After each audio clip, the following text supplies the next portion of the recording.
Segundo Evangelio del Nuevo Testamento. Capítulo 11, para leer del versículo 11 y luego nos pasamos del mismo capítulo 11, no tienen que voltear la hoja, los versículos del 15 al 19. 11 y luego 15 al 19, lo voy a leer una vez y luego ustedes, si son tan amables. Y entró Jesús en Jerusalén y en el templo, y habiendo mirado alrededor todas las cosas, como ya anochecía, se fue a Betania con los 12. Vinieron pues a Jerusalén, y entrando Jesús en el templo, comenzó a echar fuera a los que vendían y compraban en el templo, y volcó las mesas de los cambistas y las sillas de los que vendían palomas, y no consentía que nadie atravesase el templo llevando utensilio alguno. Y les enseñaba diciendo: ¿no está escrito, mi casa será llamada casa de oración para todas las naciones? Mas vosotros la habéis hecho cueva de ladrones. Y lo oyeron los escribas y los principales sacerdotes, y buscaban cómo matarle, porque le tenían miedo, por cuanto todo el pueblo estaba admirado de su doctrina. Pero al llegar a la noche, Jesús salió de la ciudad. Ustedes, hermanos.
Oremos. Señor, te damos gracias por tu bendita palabra que nos permite leerla. Y no solo eso, nos permites creerla. Te rogamos que nos ayudes a vivirla. Danos una visión espiritual de cómo tú ves tu casa de oración con tu pueblo adentro. Bendice a cada hermano aquí, los enfermos, los tristes, los desconsolados, los que tienen deudas. En esta mañana pedimos que estés con ellos y con todos nosotros, en el nombre de Jesús. Amén. Siéntense, hermanos. Antes quiero decirles que anoche nos gozamos en el aniversario de la iglesia, tercera iglesia, la del Fresno. Fuimos mi esposa y el hermano Obed allí con ellos, así que anoche los representamos. También quiero decir que ayer llegó una pareja americana aquí a hablar a mi oficina conmigo. Es hermanos que quieren trabajar en las misiones, pero ellos tienen sus condiciones. Y gracias porque los jóvenes fueron ayer allá a Tala. Oramos por ustedes, que el Señor los llevara y los trajera con bien. Y quiero entregarles un saludo de Junior, mi hijo, Junior, que está en Chihuahua. Junior es nuestro fuerte humano allí. Nos está cuidando cuando salimos y cuando llegamos, el hermano Junior. ¿Cómo están, hermanos? ¿Están bien? El Señor me dio un mensaje para ustedes, o meditación. ¿Por qué purificó Jesús el templo? ¿Por qué tenía que purificarlo? Hay algo más que las palomas y los cambistas, hay algo más, hay algo más. A nosotros no nos caen, porque aquí no vendemos palomas ni cambiamos la moneda corriente por la moneda sagrada. En aquel entonces tenían moneda sagrada, que es la que se usaba en el templo. Era tan importante así el templo. Daban ofrenda, pero no de la ofrenda común y corriente que usamos para los comercios. ¿Sí? Lo cambiaban por otras monedas que sí admitía el templo. Es interesante cómo pasó eso. Pero hay algo allí que no hacemos aquí nosotros. Pero hay otras cosas que sí debemos hacer nosotros.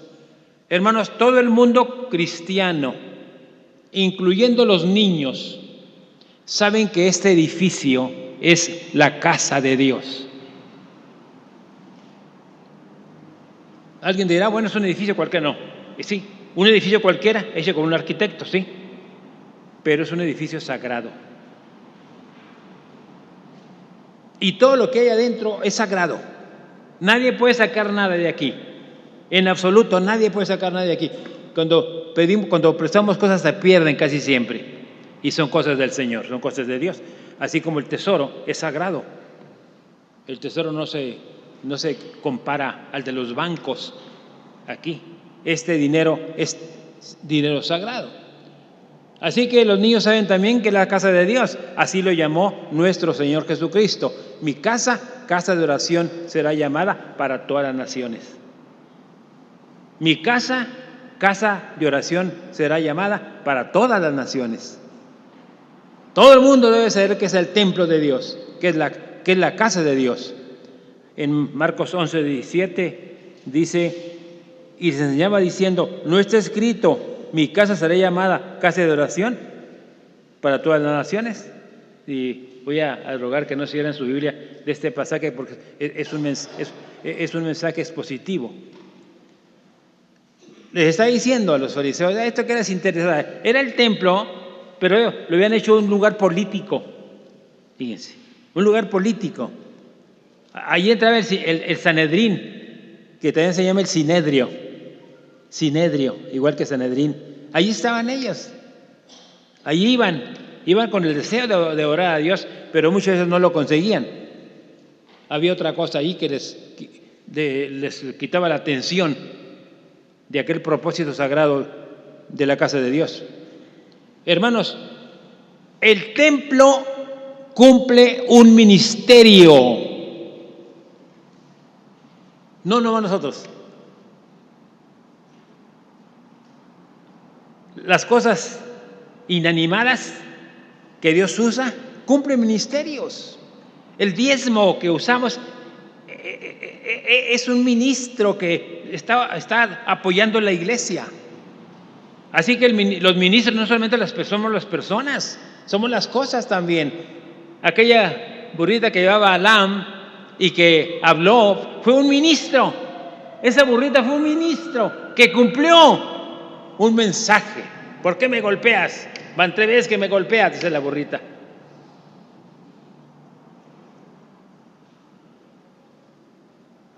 Aquel gran lienzo rojo que cuando el Señor expiró en la cruz cayó hasta abajo, se rompió, cumplió un ministerio.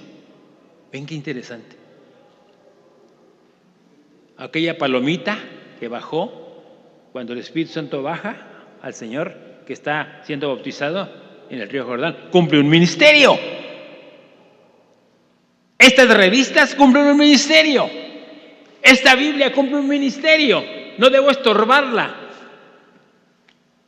Así me dijo el Señor que les dijera. Las cosas que componen la casa de Dios cumplen un ministerio. Este cumple un ministerio, esta cosa. Así que no debo prestarla porque cumple un ministerio. Las bancas. Pero a veces hemos descuidado como comunidad bautista o cristiana lo que el templo significa. No estamos cumpliendo fielmente la misión como habitantes del templo. Somos habitantes del templo. No cualquiera puede venir a habitarlo. La iglesia se viene a defender la casa de Dios, la hace bien. Porque el templo es para la iglesia, Emmanuel. Déjenme contarles acerca de un turista que venía de otro país extranjero y llegó a una ciudad y vio por el taxi uno que decía lavandería china, lavandería china, y se prendió el domicilio y tenía mucha ropa sucia. Y cuando llegó a la casa, lo primero que hizo fue recoger la ropa sucia e ir a la lavandería china. Y llegó y dijo: aquí está mi ropa para que me la laven. ¿Qué pasó? Aquí no hay ninguna lavandería. Ahí dice afuera que es lavandería china. No, dice vidriera china. Y tuvo que irse atrás con el paquete de ropa sucia. El templo dice templo cristiano. La gente viene con su morral de pecados, de angustias, de tristezas, de dolor, a depositar su carga en el Señor, y se encuentra con que esta iglesia cristiana ha descuidado esa parte importante.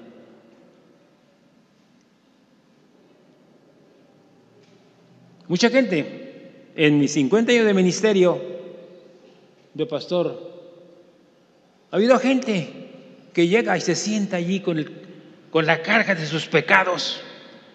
Se les nota en el rostro. Un día dijo uno: hermano, ore por mí. Vengo a que oren por mí. Ni lo conocíamos. El hospital recibe enfermos, no recibe políticos, así nomás para que vayan a discursar.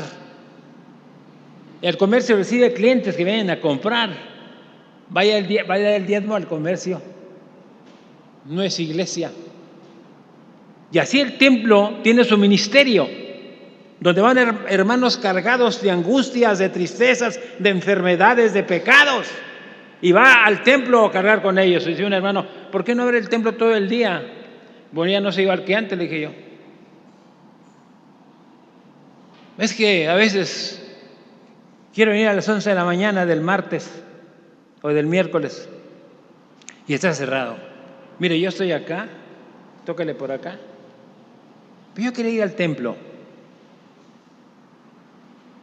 Mucha gente quiere venir al templo, pero resulta que el anuncio está equivocado.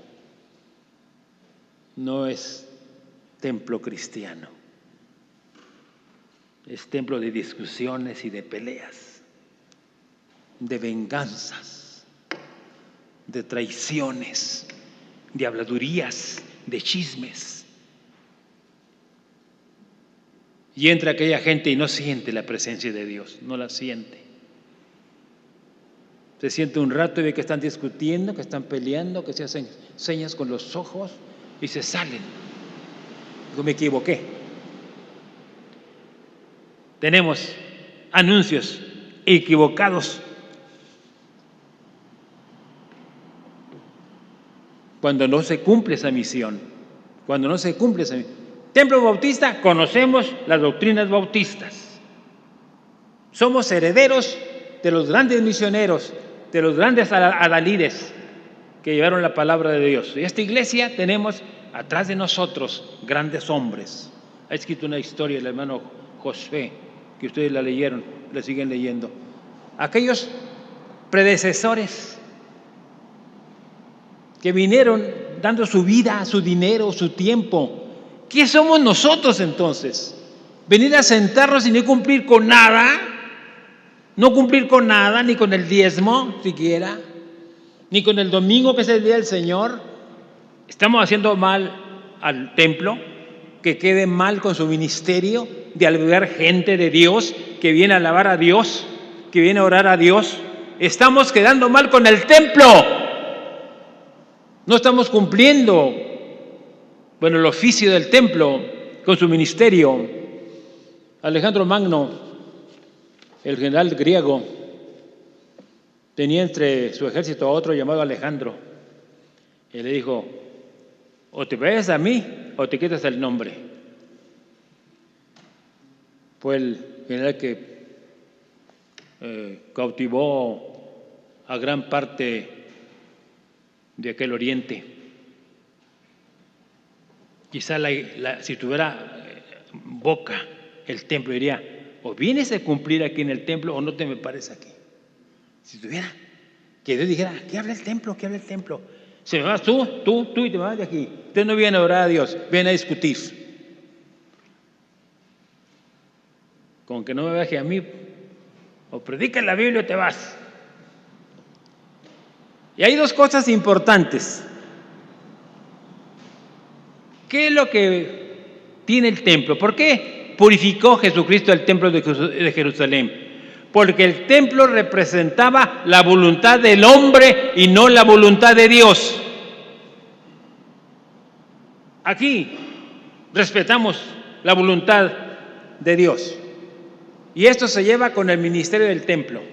Aquí se viene a cumplir la voluntad de Dios, no la del hombre. Que el templo hablara, que la Biblia hablara. Dice la Biblia aquí en el 11:11, y entró Jesús en el Jerusalén y en el templo, y habiendo mirado alrededor. Imagínense a Jesucristo. Entró al templo y habiendo mirado alrededor todas las cosas. Y se salió y se fue. Imagínense ese cuadro. Jesucristo entrando a ver el templo de Emanuel y le hicieron una mirada así. Y luego se fuera. Así lo hizo aquí en Jerusalén. Entró, vio las cosas. Era en la noche. Vio las cosas. Cómo estaban las cosas. Quizás supo qué se hacía en el templo y se fue.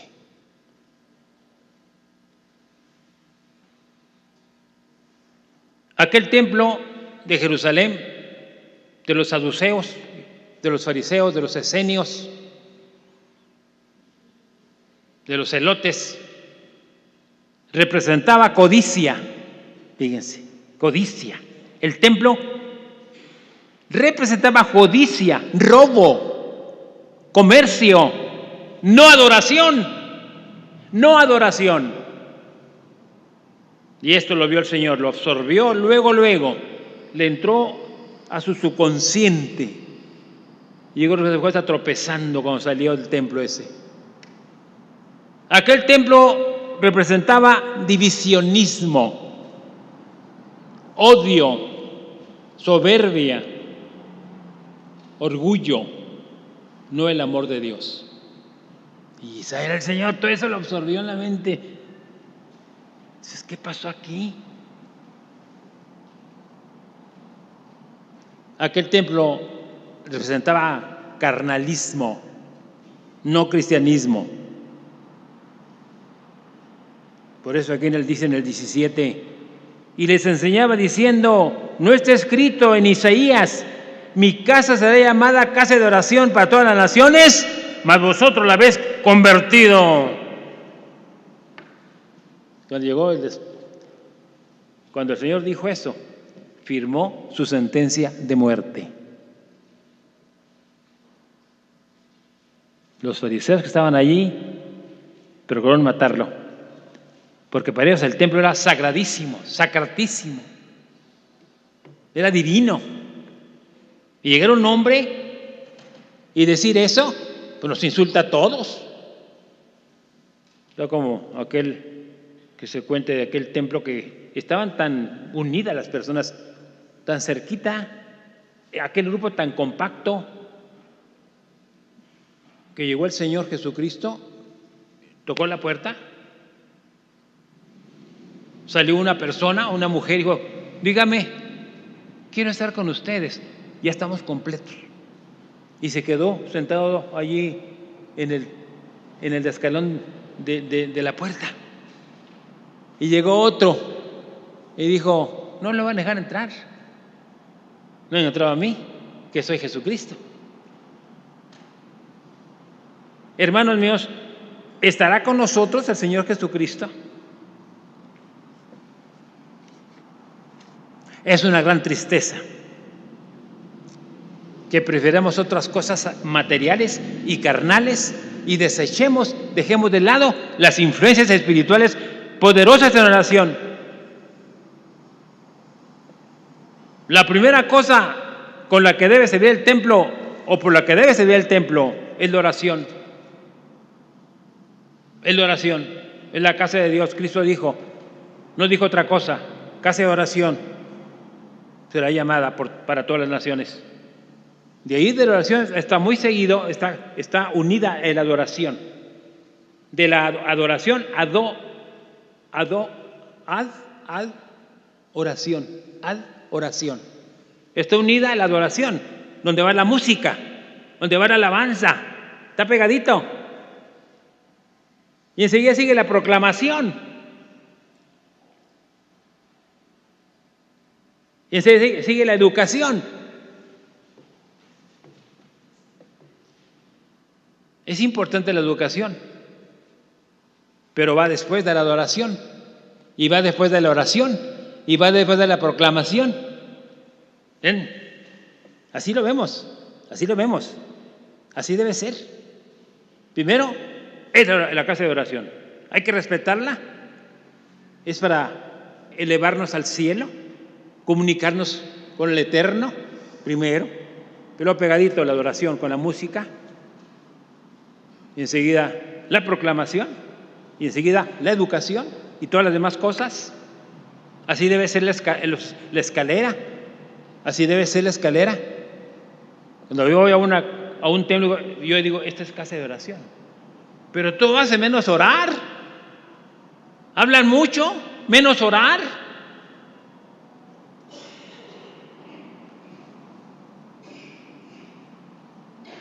¿Qué está pasando en aquel lugar? Yo veo que todos llegan, discuten, no me refiero a ustedes, otros templos. Llegan, discuten, se abrazan, se ríen, cuentan chistes. ¿Y dónde está la oración? Yo no veo la oración. Se sientan, siguen leyendo, se salen, van al baño, se sientan otra vez. ¿Y dónde está la oración? No veo la oración.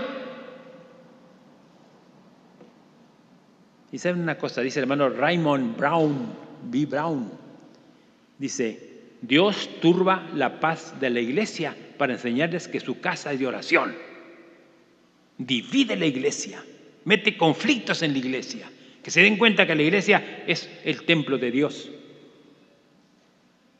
Es el templo, la iglesia, orando. Es un binomio perfecto, orando. Y lo sigue haciendo el Señor. En segundo lugar y último, ¿por qué purificó el templo? Porque el templo tenía todo menos la presencia de Dios. Sigue diciendo aquí, vinieron pues a Jerusalén y entrando Jesús en el templo, dice el versículo 15, comenzó a echar fuera a los que vendían y compraban en el templo y volcó las mesas de los cambistas y las sillas de los que vendían palomas. Y no consentía en que nadie atravesase el templo llevando utensilio alguno.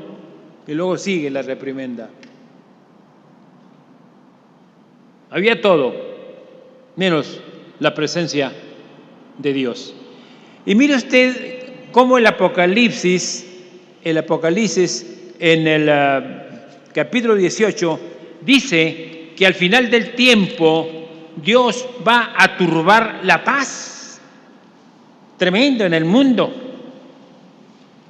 Porque Él va a establecer su reino en la tierra, pero estamos tan ocupados en nuestras cosas que ni pensamos en eso. ¿Quién sabe qué pase, verdad? Cuando venga el Señor, ¿cómo estaremos? ¿Dónde estaremos? ¿Qué estaremos haciendo?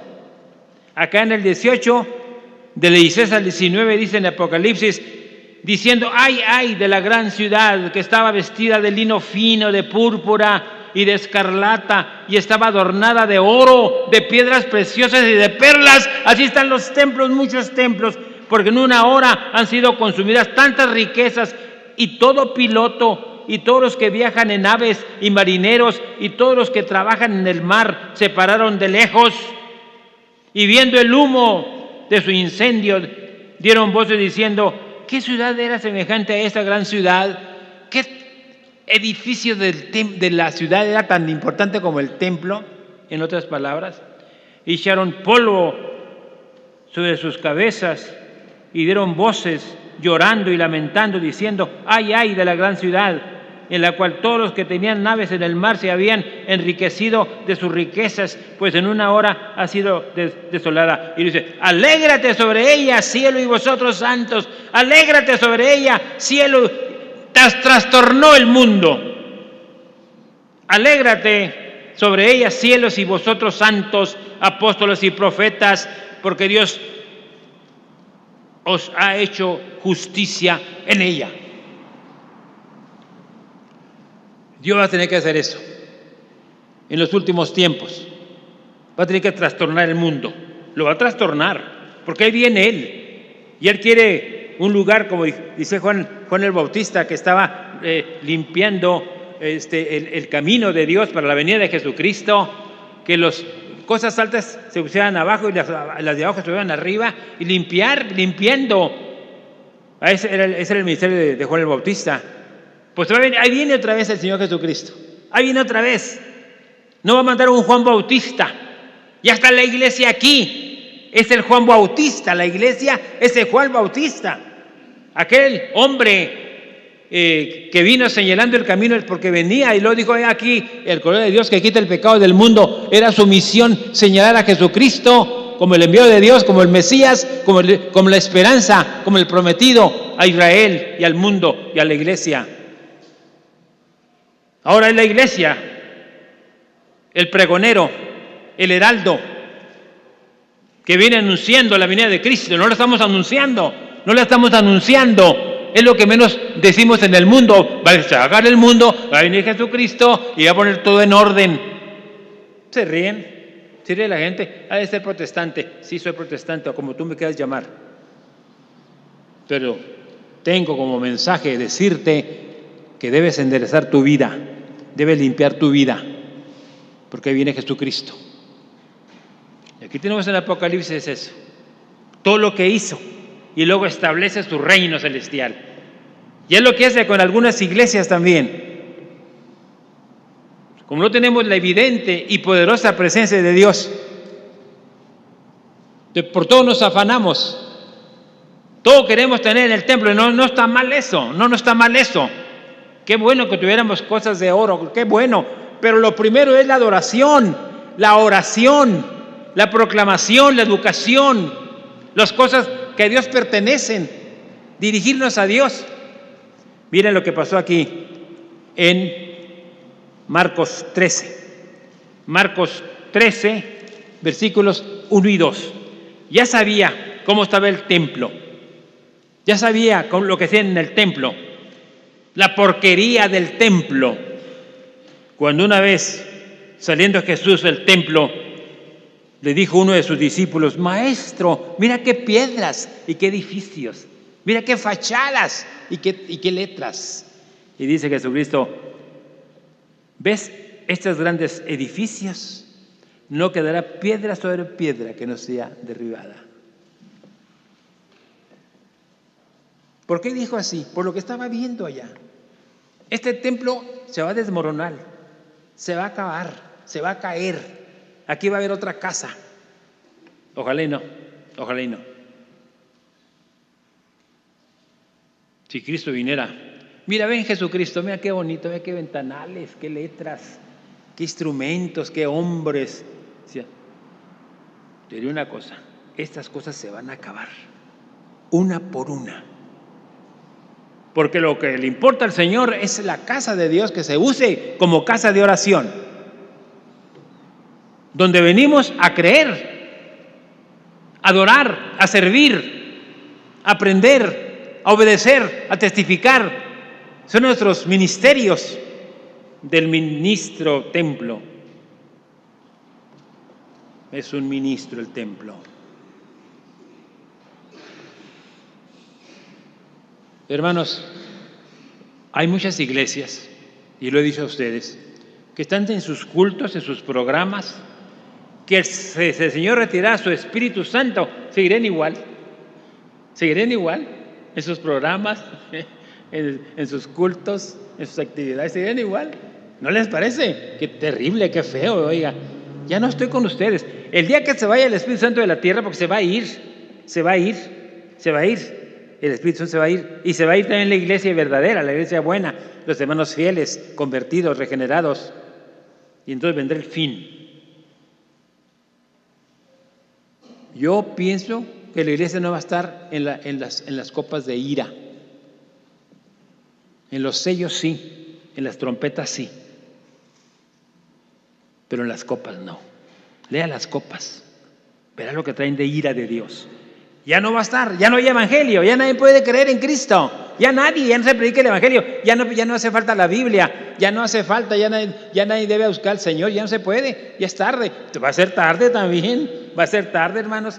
Y si Guadalajara se queda en ese momento y se va a la iglesia de Manuel, se van los redimidos al cielo, se va el Espíritu Santo, que Dios nos agarre confesados, que no se vaya el Espíritu Santo, ya no va a sentir uno nada al predicar el evangelio, hueco, terrible, sucio. Ya no le va a hacer cosquillas la Biblia a nadie.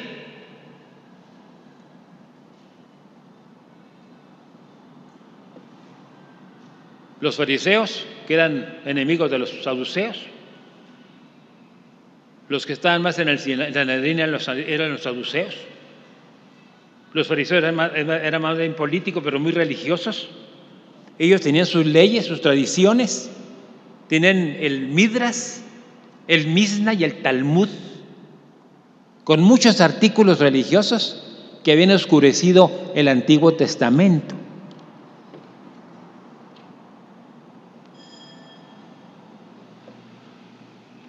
Ellos habían puesto sus propias reglas religiosas, era un paquete religioso lo que hacían estas personas. Cuando llega el Señor Jesucristo, ya no eran fiestas de Dios, la Pascua, los tabernáculos, las cabañas, el Pentecostés, ya no eran fiestas de Dios, eran fiestas de los judíos. Vaya a la Biblia y lea eso. Antes dice, son fiestas de Dios. El Pentecostés es fiesta de Dios, vino el Espíritu Santo en Pentecostés, pero se convirtió en fiestas de los judíos. El domingo, el domingo los bautistas. Qué feo. Óigame, el día de los bautistas de mí, porque ustedes son los que lo están aprovechando y se están gozando en el día domingo. Ya no es de Dios, ya no es el día de Dios, es el día de la iglesia cristiana. Qué feo, qué terrible está eso, qué feo. Ya no es el domingo de Dios, es el domingo de nosotros.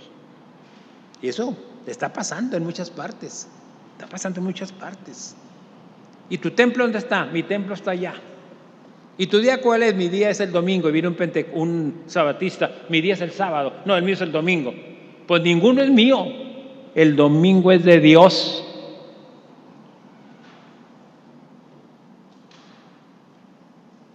Ellos encerraban a Dios en sus ritos y liturgias, en sus filosofías y costumbres, como una caja forrada. A veces nosotros encerramos a Dios en el templo.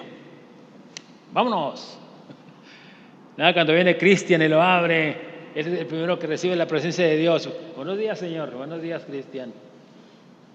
Porque lo dejaron encerrado a Dios en el templo, ahí lo dejaron. O lo encerramos aquí. O lo encerramos en la revista de la escuela dominical. Como los niños buenos que recogen sus juguetes después de jugar y los guardan y los llevan a su lugar. Así nosotros. Terminamos con el templo, todo lo guardamos bien, lo dejamos ahí y nos vamos al mundo, a trabajar al mundo, a vivir como viven los demás. Yo iba a una peluquería en cierto lugar y de cierto hermano me dijeron, es uno de sus diáconos. Aquí tengo muy buenos diáconos, pero amigo, eso sí, fíjese que viene con unas palabritas, de una boquita sucia, muy cochino, y habla de mujeres. Yo me estaba cortando el pelo. Dice, sí, Sí. Y me dijo el nombre. Yo fui y lo visité, le dije, ya no vaya a esa peluquería, ya quemó, hermano, ya se quemó. ¿Ya lo conocieron? Y eran de los más activos en la iglesia, de los más activos. Otro diácono en otra iglesia, llegó a ser secretario del sindicato, hacía unas cositas en el sindicato, cochinas, ladrón, sucio. Y en el templo llegaba, bendito el Señor. Y yo lo veía así. ¿Pero qué se puede hacer? Pues yo me voy, porque me van a correr. Tenía todo aquí tenía toda la iglesia. El día que yo haga algo, bueno, vaya, si no le gusta, váyase.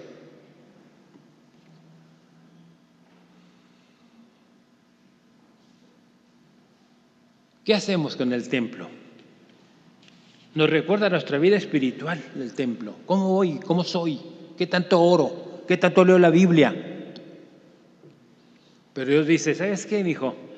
Cuando me dejas encerrado en el templo, te pierdes de mi bendición y de mi gracia. Cuando me dejas encerrado en la Biblia, te pierdes de mi bendición y de mi gracia.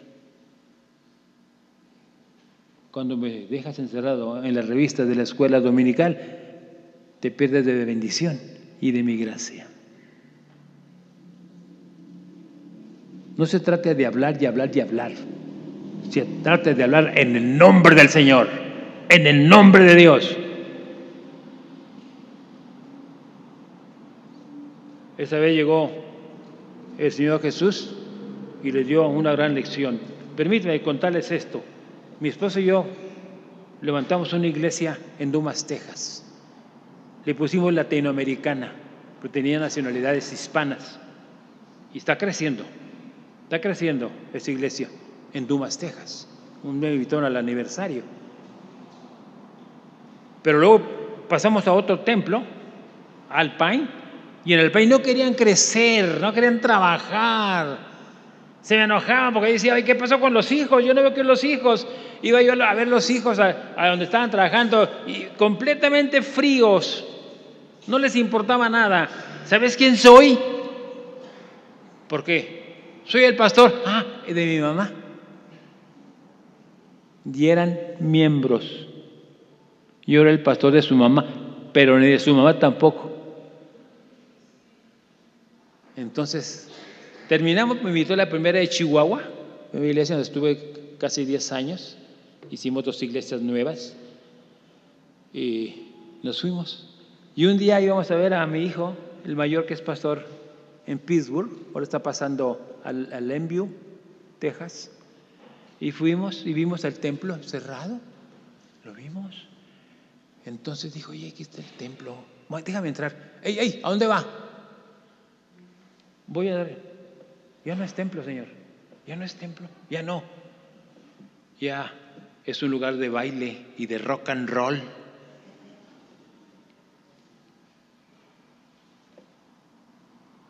No quisieron. Yo me quedé estático. ¿Qué dijo? My son is playing rock and roll.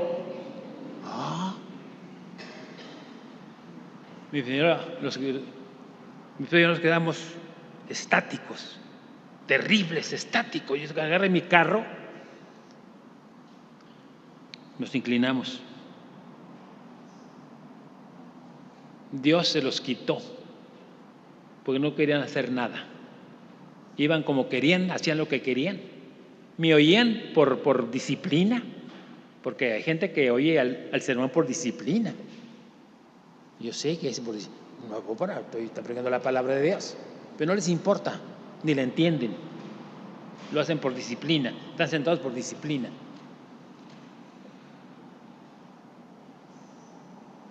Dios mete juicio, entra con juicio. Aquí el Señor entró, llegó, dio una dura lección, usó la fuerza para trastornar las mesas y las sillas y reprochar el comercio ilícito que está ocupando el lugar de la adoración. Señor, te damos gracias por el templo que tenemos, gracias por el ministerio que cumple el templo. Pedimos que seamos fieles a cumplir también nuestro ministerio como adoradores, como oradores, como proclamadores, evangelizadores, educadores, y que no te olvidemos a ti en ninguna manera. Te rogamos nos perdones si te hemos quedado mal en alguna forma. No nos veas con juicio, con enfermedades, con fracasos, con trastornos mentales. Ten misericordia de nosotros, Señor. Seguimos orando aquí en esta casa de oración y haciendo lo que el templo debe ser, una casa de oración para todas las naciones. En Jesucristo. Amén.